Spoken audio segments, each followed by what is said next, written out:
तो real exchange rate का जो फॉर्मूला है वो ये होगा,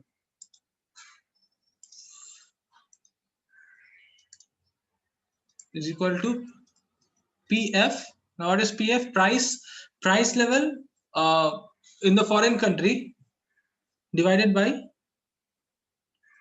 the price level in this country times E. Okay, so एक minute. Yes, this one, where P and PF are the price level in the foreign country and in this country respectively, and E is the rupee price of foreign exchange. Okay, that is the nominal exchange rate. यानी कि जैसे अगर $1 equal to 75 रुपी है तो 75 यहाँ पे हम लोग लिखेंगे E, जो नॉमिनल एक्सचेंज रेट है। नॉमिनल एक्सचेंज रेट को जब प्राइस लेवल के टर्म में हम लोग डिनोट करेंगे तब उसको बताएंगे हम लोग रियल एक्सचेंज रेट। जैसे इसको मैं समझाता हूँ, $1 इक्वल टू 75 रुपी, ये तो नॉमिनल एक्सचेंज रेट हुआ, $1 में 75 रुपये बदला जाएगा। लेकिन $1 और 75 रुपये का एक्चुअल वर्थ कितना होगा, उसके लिए तो मुझे उसका प्राइस लेवल भी इंक्लूड करना पड़ेगा कि मेरे कंट्री का प्राइस लेवल और फॉरेन की कंट्री का प्राइस लेवल क्या है। जैसे यूएस जो है काफी महंगा देश है, ओके, तो इसीलिए वहां पर डॉलर का वो वैल्यू नहीं बचता है। जैसे तुमको लग रहा है कि $1 75 रुपया है, ठीक है, तुमको ये लग रहा है तो तुमको बहुत मजा आ रहा है कि हाँ चलो ठीक है कोई बात नहीं, $1 75 रुपए है, तो मैं जो जो चीज 75 रुपए में इधर खरीदता था या खरीदती थी वही चीज मैं यूएस जाके $1 में खरीद लूंगा या खरीद लूंगी, ठीक है। लेकिन ऐसा नहीं होता है, क्यों? क्योंकि वहां पे जो $1 का कीमत है या वहां पे जो प्राइस लेवल है वो यहाँ से अलग है। तो तुमको वहां जाकर मालूम पड़ेगा कि वहां $1 में तुम 75 रुपए का क्या, तुम वहां $1 में मतलब 400 रुपए तक का सामान नहीं खरीद पा रहे हो। ये तुमको रियलाइज होगा। मैं क्या बोल रहा हूँ समझ में आ रहा है?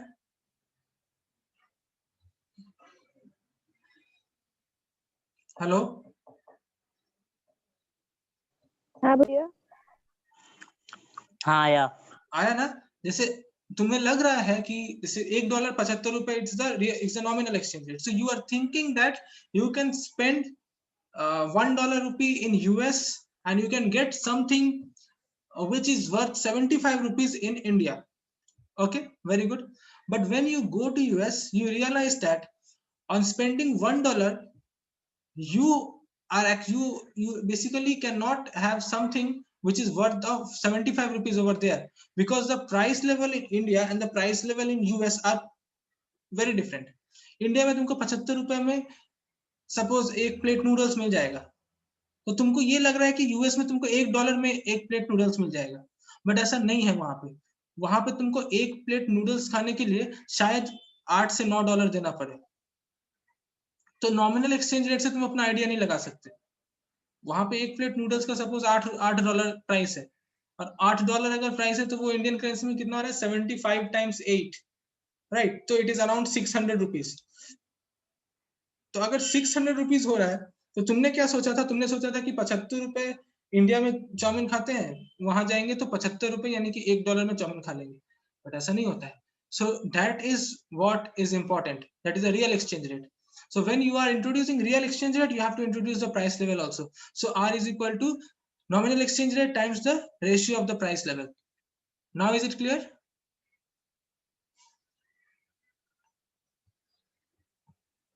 हाँ भैया। ₹1 equal to $1 in US, like that. No, ये बात मैंने नहीं कहा। ये तुम ये रियलाइजेशन तुम कर सकते हो, यू नो, अगर प्राइस लेवल इक्वल है सबका, इंडिया का यूएस का, तब ऐसा सिचुएशन हो सकता है, but they are not equal, right? India का प्राइस लेवल और यूएस का प्राइस लेवल में काफी फर्क है। सिमिलरली तुम इंडिया और किसी और कंट्री का मिलाओ, समझो कोई श्रीलंकन अगर इंडिया के साथ अपना कंपैरिजन करेगा तो उसको लिए भी ऐसा ही डिलेमा हो सकता है, क्योंकि India is you know costlier then Sri Lanka. Okay, अच्छा, तुम क्या सिर्फ कंट्री का नाम सुन के तुम लोग बता सकते हो कि कौन सा कंट्री एक्सपेंसिव है, कौन सा महंगा है? हाँ बता सकते हो? ओके, इंडिया और यूएस में कौन सा महंगा कंट्री होगा? यूएस। ओके, इंडिया और स्विट्जरलैंड में? स्विट्जरलैंड। इंडिया श्रीलंका में? इंडिया। इंडिया बांग्लादेश में? India. No, Bangladesh. Bangladesh expensive है? Yes, Taka. yes. Now how you come to that conclusion? ऐसा कैसे हो गया, right? तो there is a question. So ऐसा कुछ नहीं है कि जो कंट्री डेवलप्ड है या अंडर डेवलप्ड है या उससे पीछे या आगे है वो कंट्री का मेरा ये ज्यादा होगा, महंगा होगा या कम होगा. It completely depends on the demand and supply of foreign exchange reserves. अब समझो डॉलर का कीमत, ओके, डॉलर का कीमत इतना ज्यादा क्यों, वो मैं एक्सप्लेन करता हूँ. इंडियन करेंसी के रेस्पेक्ट में, ठीक है, इंडियन करेंसी के रेस्पेक्ट में समझो इंडियंस लोग डॉलर का क्या डिमांड करते हैं और इंडियंस लोग के लिए डॉलर का क्या सप्लाई है वो समझते हैं. रहा है नहीं, मतलब उसका डॉलर अगर यूज करे तो 75 हो रहा है, लेकिन अगर उसमें उसका डॉलर यूज करते हैं तो वो कुछ मैटर नहीं करता है. Yes, of course, very good. But मैं क्या बोल रहा हूँ विनीत, वो एग्जांपल समझो. यहाँ पे तुम समझो तुमको एक प्लेट मोमोज खाना है, ओके, तो तुम 75 रुपए में खा लेते हो, राइट? अब तुम्हें किसी ने बोल दिया कि यहाँ का 75 रुपए इज इक्वल टू वहां का $1, तो तुमने ये अज्यूम कर लिया कि वहां पे तुम अगर $1 पे करोगे तो तुमको एक प्लेट मोमो मिल जाएगा. बट ऐसा नहीं होगा. वहां पे एक प्लेट मोमो का कीमत कुछ और होगा. सपोज $10 दाम है, जो इंडियन करेंसी में तुम्हारा कितना पड़ रहा है, 750 रुपया. यानी कि वहां तुम एक प्लेट मोमो खाओ, तुम्हारा इंडिया का 750 रुपया लग गया. That is what I am saying, कि सिर्फ एक्सचेंज रेट जानने से नहीं होगा, तुमको कंट्री का प्राइस लेवल भी जानना पड़ेगा. बात आया समझ में? आप बांग्लादेश वाला बात बोलिए ना. हम बता रहा हूँ, एक मिनट. देखो अभी मैं डिटरमाइन करते हैं कि हमारा जो इंडियंस लोगों के लिए डॉलर का डिमांड कैसा है, ठीक है? तो मान लो डॉलर का सप्लाई ये है, ओके, और डॉलर का डिमांड ये है, okay. There is a demand and supply for dollars. This is the supply and this is the demand.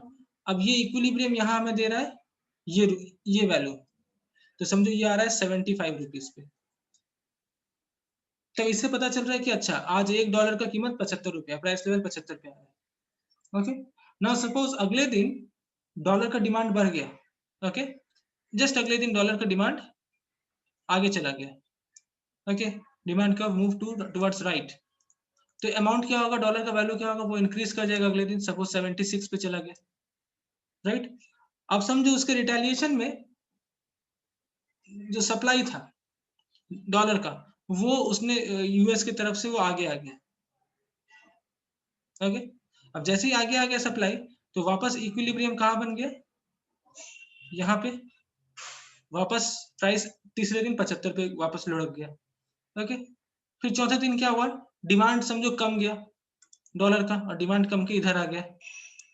Supply still remaining the same, तो प्राइस जो डॉलर का और कम गया, समझो 72 पे आ गया. फिर अगला दिन क्या हुआ, मार्केट ये मूव कर रहा है, market is always in dynamic motion, okay, वो हमेशा मूव कर रहा है हर सेकंड. अच्छा मैसेज आ रहा है किसी का, तो सप्लाई बढ़ाना है, ओके, तो देखते हैं. तो डिमांड पीछे आ गया. अब क्या है कि अगले दिन क्या हुआ, सपोज सप्लाई जो है वो तुम्हारा पीछे चला गया, यूएस की तरफ से सप्लाई कर मूव बैकवर्ड, तो तुम्हारा प्राइस क्या होगा, वापस 76 पे आ गया. तो the price of dollar may come down or go up, come down and go up, and it has nothing to do with what is the GDP of your country or what is the development level of your country. It completely depends on the what is the demand and supply of that country's currency in your country.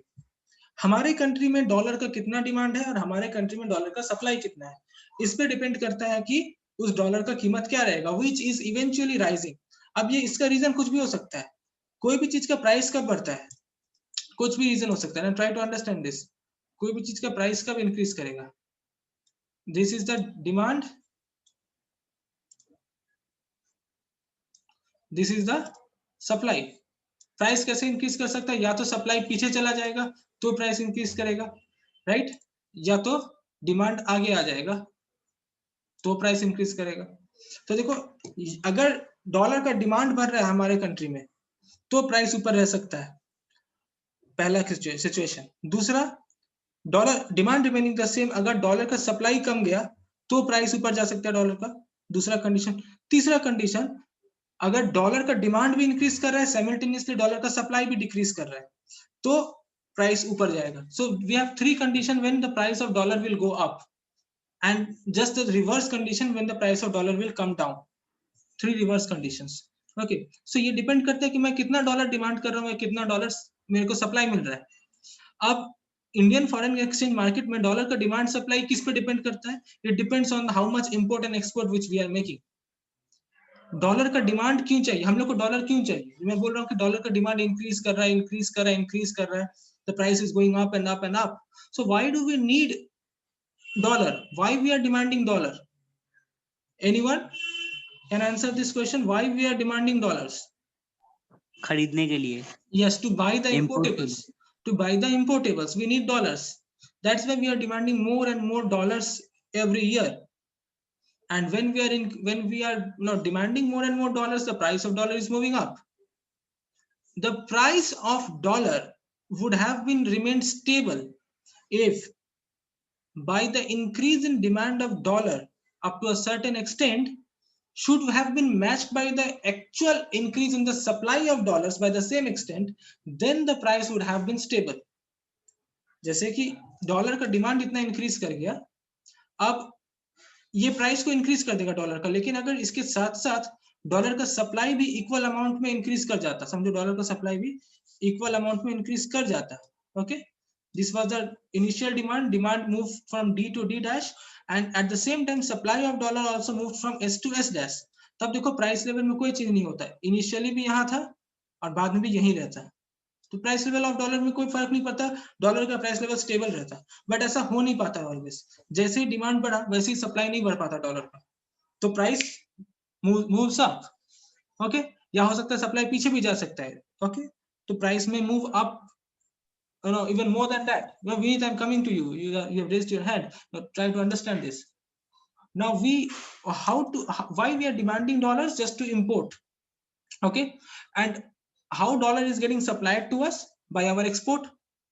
Now, if we need more and more dollar to import more and more importables, and if we don't want to increase the price value of dollar, then we have to export our goods and services in the same amount to the rest of the world in order to get adequate supply of dollars. So our dollar supply will remain same, our dollar demand will remain same, or even if it is moving, then it is moving together simultaneously at the same pace, so that the price level of the dollar with respect to the rupee is stable at a particular value. So we have to export. The more we export, or if our export is equal to import, the price will remain same. If our import is more than our export, then the price of dollar will go up. If our export is more than our import, then the price of dollar with respect to rupee will come down. Okay, so it is all about the demand and supply of dollars, and it is about the import and export. Now, other thing that if we don't want to do business in terms of dollar, अगर हमें dollar में business करना ही नहीं है, हम किसी और currency में बिजनेस करना चाहते हैं, तो कोई इफेक्ट नहीं होगा उसमें. Now that is all diplomatic issues. So is the idea clear that how the price of dollar moves and comes down? Everyone, is it clear? ये भी एक मार्केट है ना, फोरेक्स ट्रेडिंग जैसा? Yes, this is market. Vineet, Anisha, Gurpreet.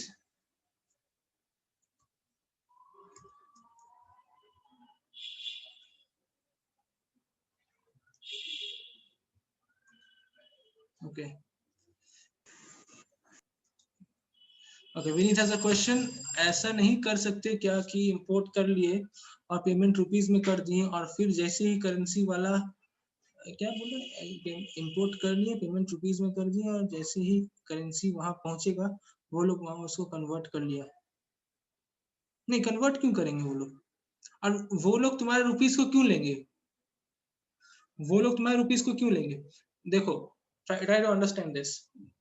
Okay, Vineet has raised a curious question, and let me solve his question. Okay, now can anyone answer Vineet's question that why this is not possible and why we cannot do that? कोई दे सकता है उसका answer?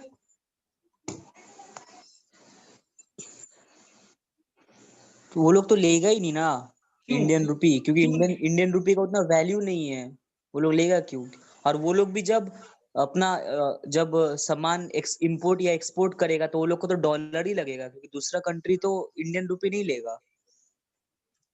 तो India के साथ ही deal करे, वापस जब इंडिया से खरीद रहा है तो उसको ही वापस डॉलर पे कर दे। जब वो इंडिया से खरीदेगा बाद में तो उसको डॉलर ही रुपी ही पे कर दे। Vineet can also counter you by this statement कि जैसे तुम बोल रहे हो कि दूसरा कंट्री तो रुपी नहीं लेगा, कोई बात नहीं, अगले बार जब इंडिया के साथ बिजनेस होगा यूएस इंडिया को रुपीज में ही पेमेंट कर दे, तब बताओ। अरे लेकिन रुपी और डॉलर का तो वैल्यू अलग अलग है। तो क्या हुआ, मैं तो जितना मैं ले रहा हूँ उतना मैं ही दे दूंगा। बात तो वही हुआ, एक तरफ से विनीत जो बोल रहा है दैट इज करेक्ट। मैं दूसरे कंट्री के साथ वैसा नहीं कर सकता, लेकिन मैं इंडिया के साथ तो कर ही सकता हूँ। अगर कोई इंसान तुम्हें, देखो ट्राई टू अंडरस्टैंड, अगर कोई इंसान तुम्हें फटा हुआ नोट देता है मार्केट में, ओके, तो वो फटा हुआ नोट तुम किसी और के साथ नहीं चला सकते, लेकिन वापस उसको तो चला सकते हो ना। जैसे समझो क्या हुआ, ऐसे मेरे साथ एक बार हुआ था, मैं मार्केट गया फल लेने, मैंने उसको 200 रुपया दिया, उस बंदे ने मेरे को 2 50 का नोट दिया, 1 50 का नोट थोड़ा सा डिफॉल्ट था उसमें, ठीक है, तो डिफेक्ट था। अब मैं बोला कि ये तो भैया नहीं चलेगा, तो वो बोला कि नहीं नहीं चलेगा, आप जाओ चलाओ चलबे। तो मैं गया घुमा उमा, एक फूल वाले को 50 रुपया दिया, उसने बोला এটা চলবে না, তো আমি বলে আমাকে এখানেই দিয়েছে, বলে যেখানে দিয়েছে ওকে দিয়ে আসो। तो मेरे को अच्छा लगा ये सही है। तो फिर मैं उसको दुकान में गया, मैंने बोला कि भैया संतरा दो, एप्पल लिया, मेरे को संतरा लेना है। तो उसने संतरा दिया, मैंने 50 रुपए का संतरा लिया, उसको वही नोट थमाया जो उसने मेरे को दिया था, और उसने उसको एक्सेप्ट करना पड़ा क्योंकि पैसा उसका ही था। तो अगर रुपीज में मैं पेमेंट कर रहा हूँ तो यूएस किसी और को नहीं दे सकता, मेरे को तो दे सकता है ना। यहाँ पे क्या प्रॉब्लम है, यहाँ पे प्रॉब्लम क्या है, यहाँ पे प्रॉब्लम ये है कि अगर मैं 50 रुपए का फल खरीदूं ही ना वापस उससे, अगर मुझे संतरा 50 रुपए का नहीं चाहिए, या तो 40 रुपए का चाहिए या तो 60 रुपए का चाहिए, तब ये ट्रांजेक्शन नहीं हो सकता। जैसे देखो, इन ट्राई टू अंडरस्टैंड दिस, समझो इंडिया ने कुछ खरीदा यूएस से, उसको रुपी में पेमेंट किया, ठीक है, अब रुपी में समझो 1000 रुपए पेमेंट किया है, ठीक है, और क्या खरीदा था, समझो एक मोबाइल खरीदा है, ठीक है, मोबाइल खरीदा, ये यूएस है, ये इंडिया है, मोबाइल खरीदा 1000 रुपए में, अब पेमेंट किया इंडिया ने यूएस को 1000 रुपए रुपीज, ओके। अब यूएस का बारी आ रहा है, यूएस इंडिया से खरीदेगा। अब बात है कि यूएस इंडिया से क्या खरीद रहा है, यूएस इंडिया से खरीद रहा है आटा, चावल, मतलब एग्रीकल्चर कमोडिटी, फ्लावर्स, ये सब कुछ। जितना भी यूएस में डिमांड है उतना ही खरीदेगा, डिमांड से ज्यादा तो नहीं खरीदेगा। अब अच्छा, विनीत को समझा रहा हूँ, विनीत ही नहीं है इसमें, विनीत बोल रहा है एडमिट करो मेरे को। विनीत तुमको सुनाई दे रहा है मैं जो बोल रहा था? अच्छा, तो दो अकाउंट से तुम लॉगिन किया है?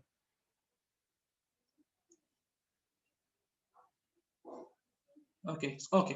तो यूएस इंडिया से क्या खरीदेगा, एग्रीकल्चर कमोडिटी, उतना ही खरीदेगा जितना उसका कंट्री में डिमांड है, उससे ज्यादा क्यों खरीदेगा, राइट। तो समझो उसके कंट्री में जितना एग्रीकल्चर चीज का डिमांड है, सपोज वीट खरीद रहा है, ओके, तो जितना वीट का डिमांड है यूएस में, उतना वीट इंडिया से वो खरीदा, और बिल उसका हो रहा है सिर्फ 800 रुपीज।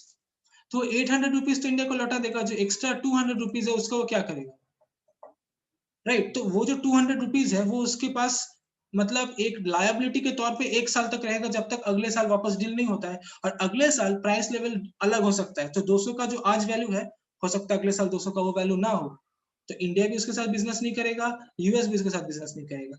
इसीलिए हम लोग रुपीज में इंडिया उसको कभी पेमेंट नहीं करेगा। और ये मैंने पहला दिन बताया था कि जब इस पे डीप डिस्कशन हो रहा था, तब सभी कंट्री ने डिसाइड किया एक ऐसा करेंसी चुनो जो मोरल स्टेबल चलता है। तो जो हमारा डॉलर है वो मोरल स्टेबल चलता है, इसलिए सारी कंट्री ने एक्सेप्ट किया कि हम लोग डॉलर में बिजनेस करेंगे, लेकिन कोई बाइंडिंग रूल नहीं था, किसी दूसरे करेंसी में भी कर सकते हैं। और कौन सा सबसे ज्यादा फ्लक्चुएट करता है करेंसी? वो तो बताना मुश्किल है, वो तो मुश्किल है बताना, मेरे को आइडिया नहीं है कि कौन सा सबसे ज्यादा फ्लक्चुएट करता है। किसी कंट्री का करता होगा, कितना सारा कंट्री है, ठीक है। तो Vineet, is the idea clear कि क्यों नहीं कर सकते? Okay, alright. सो डॉलर वॉलर ये जो है ना, इससे फर्क नहीं पड़ता कि 75 रुपए या 80 रुपए है, इसको कमाने का भी उतना अभी अब देखो ये पीछे क्यों नहीं जा रहा है, डॉलर का वैल्यू ये इंक्रीज ही क्यों कर रहा है over the years? It is because India में जो डॉलर का डिमांड है वो इंक्रीज कर रहा है और सप्लाई उतना मिल नहीं रहा है। सप्लाई क्यों नहीं मिल रहा है? क्योंकि उतना एक्सपोर्ट हम लोग कर नहीं पा रहे, क्योंकि हम लोग एक्सपोर्ट करते ही क्या है, what do we export? We don't export मतलब एक्सपेंसिव गुड्स। हम लोग कच्चा सामान एक्सपोर्ट करते हैं। We export agricultural commodities because we are an agrarian economy. Okay, we export services, we are good at services, but you consider the economy like Japan, consider the economy like US, Germany, France, ये सारा एकदम big boss है export करने में, finished goods, high technology goods. Japan technology export करता है। Okay, India जैसे mobile phone का इतना बड़ा मार्केट है, कौन एक्सपोर्ट करता है? Entirely covered by China. China export करता है। दो थोड़ा मोड़ा है सैमसंग दूसरे कंट्री का, बाकी पूरा चाइना ने लेकर रखा है market. Computer, super computer, computer chips, silicon, ये सब यूएस लेके रखा है। तुम्हारा जितना सॉफ्टवेयर हो गया सब यूएस एक्सपोर्ट कर रहा है, राइट? तुम्हारा जो नैनो चिप्स एंड ऑल सब यूएस एक्सपोर्ट कर रहा है, तो उसका यूएस का मार्केट है। इंडिया क्या एक्सपोर्ट कर रहा है? इंडिया इमली एक्सपोर्ट कर रहा है, तो इंडिया के पास इमली का चावल। है। इंडिया खजूर एक्सपोर्ट करता है, तो इंडिया का खजूर का मार्केट है, ठीक है? तो हाथ में खजूर ही लगेगा जब खजूर एक्सपोर्ट करेंगे तो, ठीक है? तो अब खजूर लोग कितना खजूर खाएंगे? कितना खजूर खाएंगे? मोबाइल तो हर साल लोग लेते हैं, खजूर इंसान कितना खजूर, खजूर मतलब डेट। हाँ, डेट। ओके, तो अब इसमें देखो फॉल्ट नहीं है, क्योंकि इंडियन इकोनॉमी था एग्रेरियन इकोनॉमी, इसलिए बोलते हैं ना कुछ साल पहले इंडिया का $1 ₹1 के बराबर होता था, बिकॉज उस समय उतना साल पहले टेक्नोलॉजी था ही नहीं जो दूसरे कंट्री एक्सपोर्ट करे। उस समय इंडिया का बोलबाला था, क्यों? क्योंकि उस समय लोग एग्रीकल्चरल चीज का ही डिमांड करते थे, और उसका जो पूरा सुपर पावर था वो इंडिया था, इसलिए पूरे कंट्री को बांटते फिरता था, ठीक है? जैसे जैसे टाइम इवॉल्व हुआ, दूसरे कंट्री ने टेक्नोलॉजी को अपना इम्प्रूव किया, अपना मशीन, अपना इंडस्ट्री इम्प्रूव किया, क्योंकि वो लोग जानते थे कि हम लोग एग्रीकल्चर इम्प्रूव नहीं कर सकते, तो हम लोग अपना टेक्नोलॉजी इम्प्रूव करो, क्योंकि उनके पास इंसेंटिव था इम्प्रूव करने का। इंडिया के पास कोई इंसेंटिव ही नहीं था टेक्नोलॉजी को इम्प्रूव करने का, इसलिए उसने नहीं किया। फॉल्ट नहीं है कोई किसी का। अब आज दूसरे कंट्री का टाइम आया तो वो लोग अपना इकोनॉमी को मजबूत कर रहे हैं, और हम लोग क्या है अपने कंट्री में हम लोग भी ट्राई कर रहे हैं कि हम लोग भी, जैसे हम लोग अभी इंडिया में एप्पल का इंडस्ट्री लगा है, एप्पल फोन का, तो हम लोग एप्पल बनाएंगे, अभी हम लोग एप्पल एक्सपोर्ट करेंगे। तो धीरे धीरे जब हम लोग डेवलपमेंट के पाथ पे जाएंगे, जब थोड़ा थोड़ा हम लोग बेटर होगा, ज्यादा एक्सपोर्ट करेंगे, तो कुछ हो सके, कुछ बात बने। ओके, बट अगर एग्रीकल्चर का मोनोपोली रहता इंडिया में तब तो बोलबाला रहता, क्योंकि हाँ, खाना यहीं से ही जाता। यस, लेकिन वही चाइना ने वही किया ना, कि चाइना ने बोला कि अगर ऐसी बात है तो हम नकली खाना तैयार करेंगे, राइट? तो वो लोग एग्रीकल्चर को उस पे वो लोग नेचुरली नहीं रखा है, वो लोग नकली खाना तैयार करता है, सब कुछ नकली है उन लोग का। ओके, उस पे भी है। अब जैसे एक इंडिया वो भी एक्सपोर्ट करता है। सबसे ज्यादा मिल्क एक्सपोर्ट कौन करता है by the way? Highest exporter of milk? Switzerland. No, Switzerland. No, anyone? अरे ऑस्ट्रेलिया का बगल में न्यूजीलैंड? शायद। हाँ न्यूजीलैंड। नो, मिल्क वो एक्सपोर्ट नहीं। सबसे ज्यादा मिल्क कौन एक्सपोर्ट करता है पूरे वर्ल्ड को? सबसे ज्यादा मिल्क एक्सपोर्ट करता है इंडिया। ओके, बिकॉज इंडिया में बहुत सारे काउज है। India has more than I think 20-30 crore cows, more than. Okay, और सबसे ज्यादा बीफ एक्सपोर्ट कौन करता है पूरे वर्ल्ड को? इंडिया ही करता होगा। इंडिया ही करता है। सबसे ज्यादा बीफ भी इंडिया एक्सपोर्ट वर्ल्ड को इंडिया ही करता है। तो बीफ का प्राइस ही कितना है? अब इंडिया जो बीफ काटता है, राइट, तो उसके लिए जो मशीन्स लगेगा, वो मशीन वो कहाँ से इंपोर्ट करता है? मशीन से इंपोर्ट होता है नीदरलैंड से। तो देखो, ये एक पूरा बिजनेस मॉडल चल रहा है कि हम कुछ एक्सपोर्ट करेंगे, कुछ इंपोर्ट करेंगे। तो बेसिकली हम लोग इंपोर्ट कर रहे हैं मशीन्स फ्रॉम नीदरलैंड, और हम लोग उसी से बीफ काट के बीफ को एक्सपोर्ट कर रहे हैं। So we are on a worse of situation basically. Okay भैया, तो फिर मेंटेन बोला, कैसे कर रहा है? तुम बोला क्या बात है? बोलो क्या बोला? बोले कि अगर दूध मिल्क भी ये सप्लाई कर रहा है और बीफ भी सप्लाई कर रहा है, तो ये मेंटेन कैसे कर रहा है? Very good question. अगर ये दोनों ही सप्लाई कर रहा है तो मेंटेन कैसे कर रहा है? बेसिकली दोनों सप्लाई कर रहा है इसीलिए मेंटेन हो रहा है। तुम ये सोच के देखो ना कि इंडिया में काऊ ज्यादा है या टाइगर ज्यादा है? काऊ। काऊ। काऊ ज्यादा है। और इंडिया में ज्यादा मारा कौन जाता है, काऊ या टाइगर? काऊ।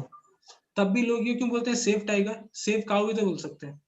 सेफ टाइगर क्यों नहीं, सेफ टाइगर क्यों बोलते हैं? और क्यों बोलते हैं tiger are on the verge of extinction, cow are not on the verge of extinction?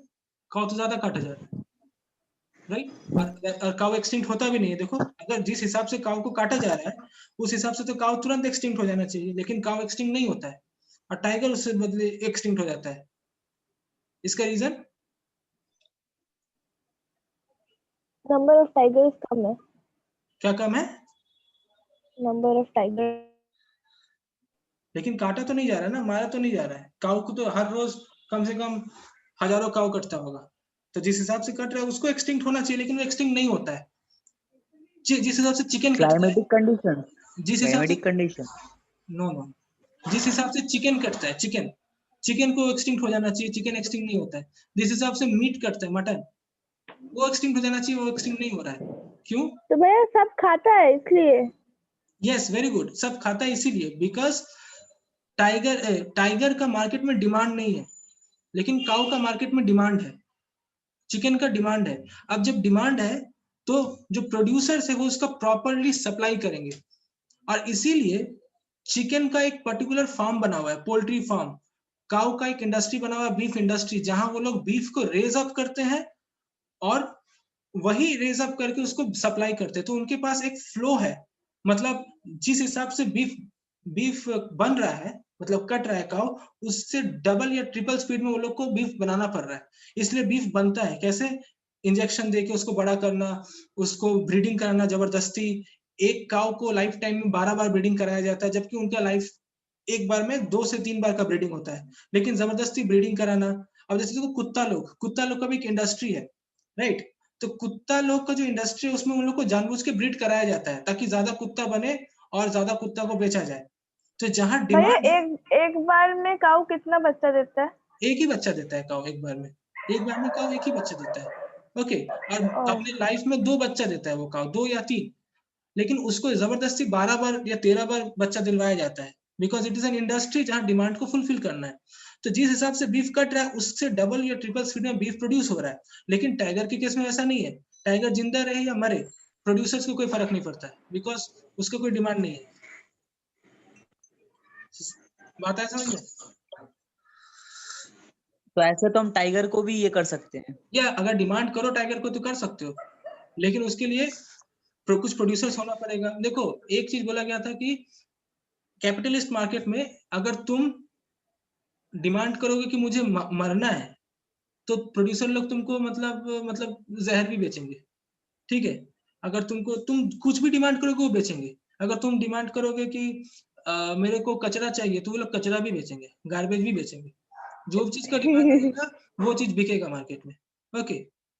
तो इसीलिए टाइगर को बोला जाता है on the verge of extinction. Great mammoth extinct हो गया, डोडो एक्सटिंक्ट हो गया, लेकिन काऊ अभी तक एक्सटिंक्ट नहीं हुआ, ओके। तो उसका प्रॉपर सप्लाई शायद चल रहा कभी है। होगा भी नहीं। और जो विनीत का क्वेश्चन था कि डायनासोर कैसे एक्सटिंक्ट हुआ? क्योंकि कोई डिमांड नहीं किया था। दैट इज डिफरेंट स्टोरी, उसका अलग रीजन था। अब विनीत के क्वेश्चन में अच्छा आता है भैया, कि ये सप्लाई कैसे स्टेबल रहता है। कि ये इसलिए होता है क्योंकि देखो, जब एक काऊ जैसे मैंने बोला मिल्क और बीफ दोनों का एक्सपोर्ट कर रहा है वो, राइट? तो काऊ जब अपने ब्रीडिंग पीरियड में है तब उसका मिल्क का एक्सपोर्ट किया जाता है, ओके। लेकिन एक सर्टेन लिमिट के एज के बाद काऊ का मिल्किंग नहीं हो सकता, क्योंकि नेचुरल प्रोसेस वो मिल्क नहीं कर सकता, ओके, या कर सकती है। तो उसके बाद उसको भेज दिया जाता है बीफ इंडस्ट्री में। अब बीफ इंडस्ट्री में भी जो एजेड काऊ है ना, उसका प्राइस ज्यादा रहता है। जो बूढ़ी हो गई है काऊ, उसका प्राइस ज्यादा होता है, ओके। अब उसको भेज दिया गया बीफ इंडस्ट्री में।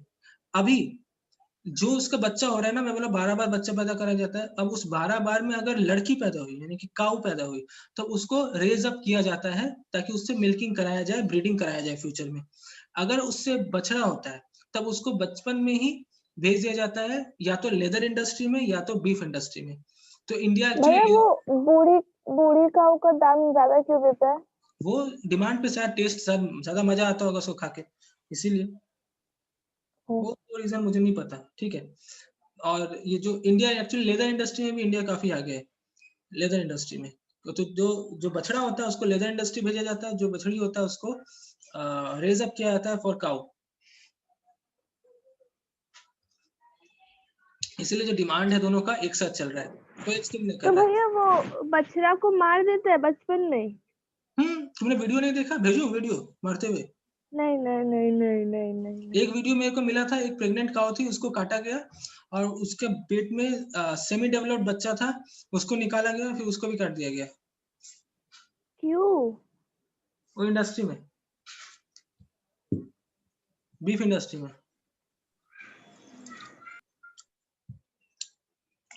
ओके, सो एनी क्वेश्चन यहाँ से तो पूछ लो। एनी मोर ये क्वेश्चन? जैसे डॉलर का दाम ज्यादा है तो इंडियन लोग मतलब ऐसे मतलब अगर हम लोग कुछ कर मतलब कोई प्रोडक्ट बाहर बेच रहे हैं और डॉलर में कमा रहे हैं तो ऐसा हो सकता है या उसमें भी टैक्स लगेगा कुछ? टैक्स लगता है, ऑफ कोर्स। एक सर्टेन लिमिट एक्सीड करने से टैक्स लगेगा। देखो यहाँ जो मैंने दिखाया ना सप्लाई डिमांड में, वो यहाँ फिगर 6.1 में दिया है। ये सप्लाई और डिमांड से डॉलर का एक्सचेंज रेट डिटरमाइन हो रहा है। ओके, यहाँ दिखाया गया अगर इंक्रीज कर जाए डॉलर का डिमांड तो देखो डॉलर का जो एक्सचेंज रेट है वो ऊपर जा रहा है। ओके, तो same thing it's given, you know, जो मैंने कहा। अच्छा, next day I will continue from somewhere here. Okay, इसमें और भी बहुत कुछ है, it's a huge chapter actually, इसमें टाइम लगेगा। भैया हाँ बोलो। भैया वो जो फॉर्मूला दिखा है ना ऊपर रियल, हम्म, जरा स्क्रॉल ऊपर कीजिए। मैं लिख देता हूँ ना।